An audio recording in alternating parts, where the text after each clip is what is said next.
Hi viewers, welcome to our channel. ప్రస్తుతం మనతో పాటు సీనియర్ జర్నలిస్ట్ దాము బాలా సార్ వారితో మాట్లాడదాం. నమస్కారం సార్. సార్, విజయసాయి రెడ్డి గారి గురించి తారక రత్న గారి భార్య అలెక్య గారు ఒక ట్వీట్ చేయడం జరిగింది సార్. అతను నాకు తండ్రి లాంటి వారు అని చెప్పేసి. సో ఆ ట్వీట్లో ఇంకా డీటెయిల్గా ఏముంది, మరి విజయసాయి రెడ్డి గారికి అలెక్య రెడ్డి గారికి ఎటువంటి రిలేషన్ ఉంది, మీ ఒపీనియన్ సార్ ఏంటంటే? అలెక్య రెడ్డి చనిపోయిన తారకరత్న భార్య. తారకరత్న మనందరికీ తెలిసిందే. జనవరి 27, 2023 కుప్పంలో ప్రజాగలంలో పార్టిసిపేట్ చేయడానికి వెళ్ళి ఫస్ట్ డే ఆయన కుప్పకొలిపోవడం, కార్డియాక్ ప్రాబ్లం.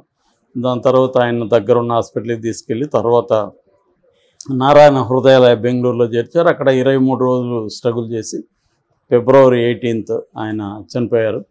సో అప్పుడు ఫస్ట్ టైం అంతవరకు పెద్దగా వాళ్ళ స్టోరీ కానీ ఆయన పెళ్ళి చేసుకున్న విధానం కానీ ఎక్కడ చర్చకు రాలేదు. అప్పుడు చర్చ వచ్చింది, మనం కూడా అనేక వీడియోలు చేసాం.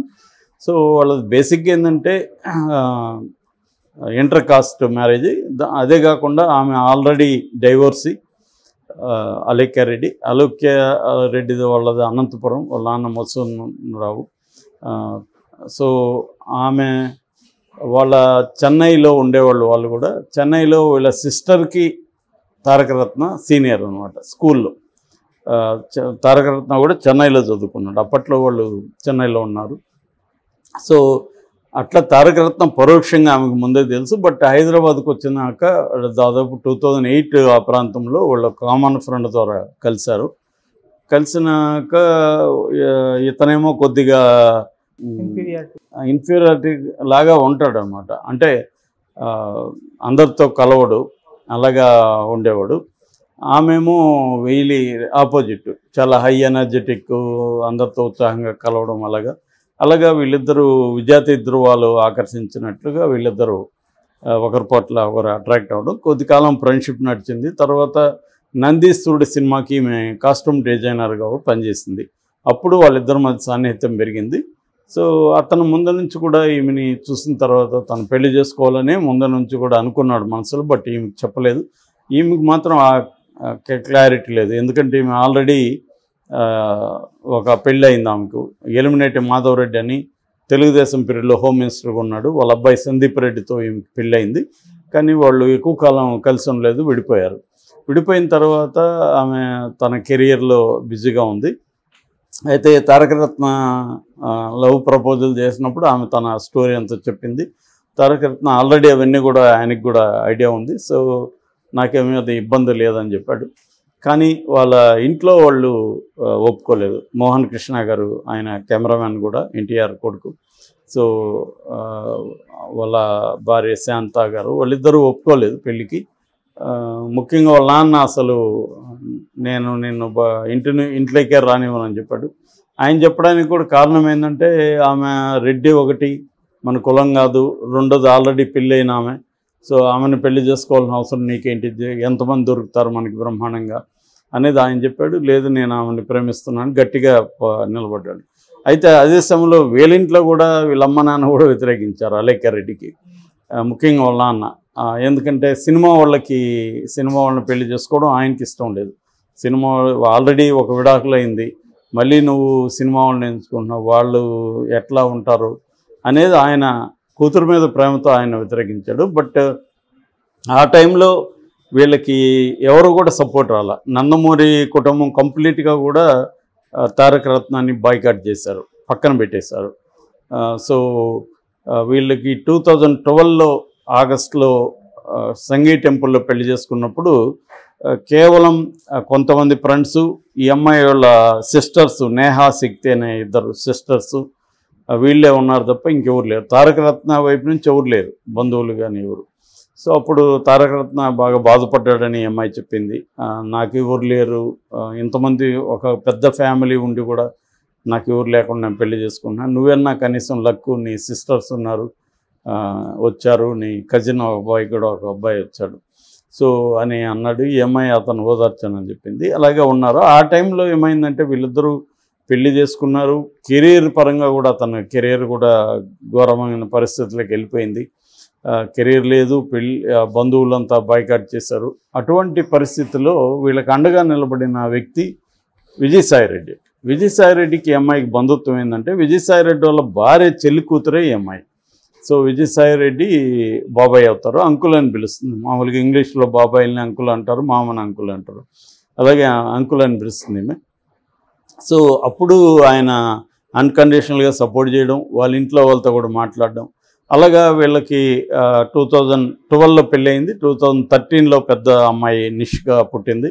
అప్పుడు విజయసాయిరెడ్డి మాట్లాడి వాళ్ళ ఇంట్లో ఒప్పించాడు. వాళ్ళు కూడా పెళ్ళయింది, పాప కూడా పుట్టింది అన్నట్టుగా వాళ్ళు ఓకే చేశారు, కలిసిపోయారు. కానీ ఇక్కడ మోహన్ కృష్ణ గారు కలవలేదు. ఆయన ఫర్మ్గా ఉండిపోయారు, పిల్లల ముఖం చూసి కూడా రావాలని లేదు. ఆ తర్వాత కొంత గ్యాప్లో వాళ్ళకి ఇంకొక ఇద్దరు పిల్లలు పుట్టారు, తనయ్ రామ్ రే అని వాళ్ళిద్దరు కవలాలు. సో ఆ తర్వాత వాళ్ళు కొంత ఆయన కెరీర్ను కూడా కొద్దిగా చూసుకుంటూ రావడం, క్యారెక్టర్ ఆర్టిస్టులు ఇట్లా చేసుకుంటూ రావడం, కొంత సెటిల్ అయ్యారు. ఆ కాంటెక్స్లో వీళ్ళకి పర్మనెంట్గా నిలబడింది విజయసాయిరెడ్డి.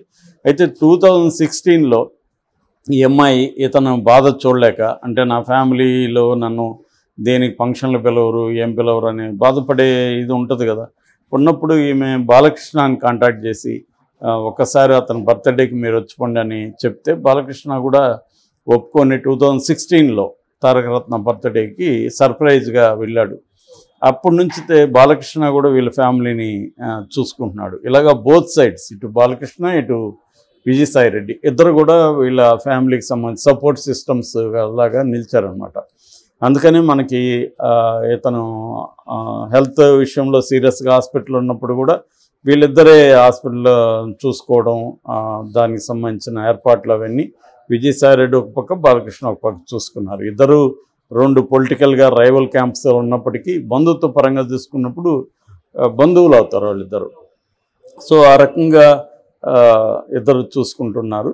ఆ తర్వాత ఇంకా తారకరత్న చనిపోయినాక కూడా విజయసాయిరెడ్డి నిరంతరం వాళ్ళని చూసుకుంటూ రావడం, బాలకృష్ణ కూడా హెల్ప్ చేస్తున్నాడు, కానీ ఆయన వెరీ బిజీ పర్సన్.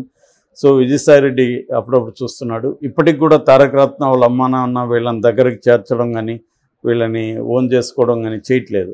ఇప్పటి వరకు తారకరత్న చనిపోయినాక ఒక్కసారి కూడా వీళ్ళ ఇంటికి వచ్చినట్టు కానీ పిల్లలు ఎక్కడా లేదు. ఎందుకంటే ఈ అమ్మాయి ప్రతిదానికి ట్విట్టర్లోనో లేకపోతే ఎక్కువగా ఇన్స్టాలో పోస్టులు పెడుతుంటుంది.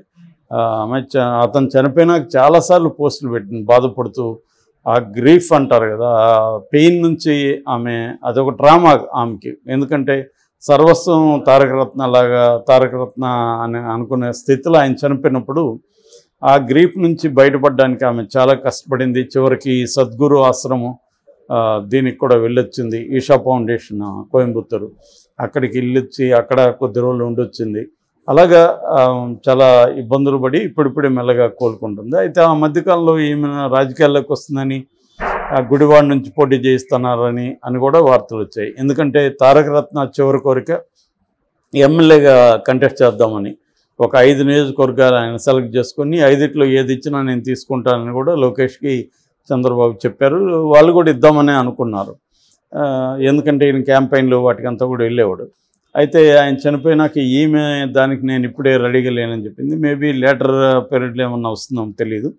ఇప్పుడైతే ఎందుకంటే ఆమె ఆ గ్రీఫ్ నుంచి బయటపడలేకపోవడం, రెండోది 3 పిల్లల్ని తను చూసుకోవాల్సి రావడం, ఇదంతా నేను బ్యాలెన్స్ చేసుకోలేను అని చెప్పినట్టుగా అర్థమవుతుంది. సో ఇప్పుడు ఈ పోస్ట్ ఎందుకు పెట్టిందంటే విజయసాయిరెడ్డి ఉగాది పండుగ రోజుకి వాళ్ళ ఇంటికి వచ్చాడు, వాళ్ళ పిల్లలతో స్పెండ్ చేసి ఆయన ధైర్యం చెప్పి వెళ్ళారు. సో ఆయన ఎంత బిజీగా ఉన్నాడు ఇప్పుడు తెలుసు. ఆయన నెల్లూరు నుంచి ఎంపీగా కంటెస్ట్ చేస్తున్నాడు. అక్కడ చాలా టఫ్గా ఉంది విజయసాయిరెడ్డికి. అటువంటి అంత బిజీ షెడ్యూల్లో ఆయన వచ్చిపోవడం అనేది ఆ అమ్మాయి అలెక్కకి అది గొప్ప. ఇది మా నాన్న లాంటి వాడు ఆయన అంకుల్. సో మా నాన్న లేని లోటు, మా నాన్న ఉన్నా కూడా మా నాన్న ఇట్లా స్పెండ్ చేయడు, ఈయన చూస్తున్నాడు అని పెట్టుకునింది ఆ పోస్ట్. అది ఇప్పుడు వైరల్ అవుతుంది. ఎందుకంటే ముందు నుంచి కూడా అలెక్కారెడ్డి పోస్టులకి చాలా రెస్పాన్స్ ఉంటుంది. ఇప్పటికి కూడా తారకరత్నకి బ్రహ్మాండమైన ఫాలోయింగ్ ఉంటుంది. సో ఈ కాంటెక్స్లో విజయసాయిరెడ్డిని కూడా అప్రిషియేట్ చేస్తున్నారు. ఎందుకంటే ఆయన ఉగాదిని ఇంకెక్కడో జరుపుకోవచ్చు, కానీ వీళ్ళతో జరుపుకోవడం అంటే ఈ పిల్లలకి ఎవరు లేరు, నేను ఉండాలి అన్న దీంతో ఆయన రావడం అనేది చాలా గొప్ప విషయంగా అందరూ మెచ్చుకుంటున్నారు.